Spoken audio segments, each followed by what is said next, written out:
ઇઝરાયલનો ઈરાનને આક્રમક જવાબ, હિઝબુલ્લાહ હમાસના બંને નવા ચીફને ઠાર કર્યાનો દાવો। ઈરાનના 180 મિસાઇલ હુમલાના જવાબમાં ઇઝરાયલે હિઝબુલ્લાહ અને હમાસ પર હુમલા શરૂ કરી દીધા છે। ઇઝરાયલે બેરુત એરપોર્ટ નજીક હુમલો કર્યો હતો। બેરુતનું આકાશ એક પછી એક 10 હવાઈ હુમલાઓથી ગુંજી ઉઠ્યું હતું। આ સાથે ઇઝરાયલની સેનાનું ગ્રાઉન્ડ ઓપરેશન પણ ચાલી રહ્યું છે। ઇઝરાયલે હમાસના વડા ઝાહી યાસર અબ્દ અલ રઝેક ઓફીને ઠાર કર્યાનો પણ દાવો છે।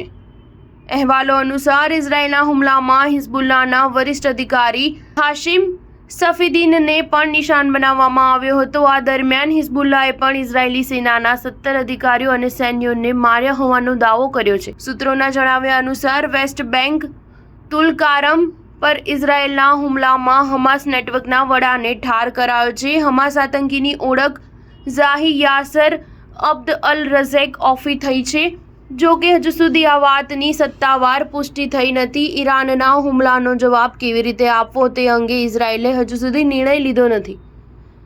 અમેરિકન પ્રમુખ જો બાઇડેને સ્પષ્ટ કર્યું છે કે જો ઇઝરાયલ ઈરાનના પરમાણુ સ્થળો પર હુમલો કરશે તો અમેરિકા તેને સમર્થન નહીં આપે। જો કે જ્યારે બાઇડેનને પૂછવામાં આવ્યું કે શું ઇઝરાયલ ઈરાનના તેલના કૂવાઓ પર હુમલો કરવા જઈ રહ્યું છે તો તેણે કહ્યું કે તે અંગે આ જાહેરમાં વાત કરશે નહીં। લેબનોનના સ્વાસ્થ્ય મંત્રાલયે કહ્યું છે કે ગત દિવસોમાં ઇઝરાયલના હુમલામાં 37 લોકોના મોત થયા છે અને 151 લોકો ઇજાગ્રસ્ત થયા છે।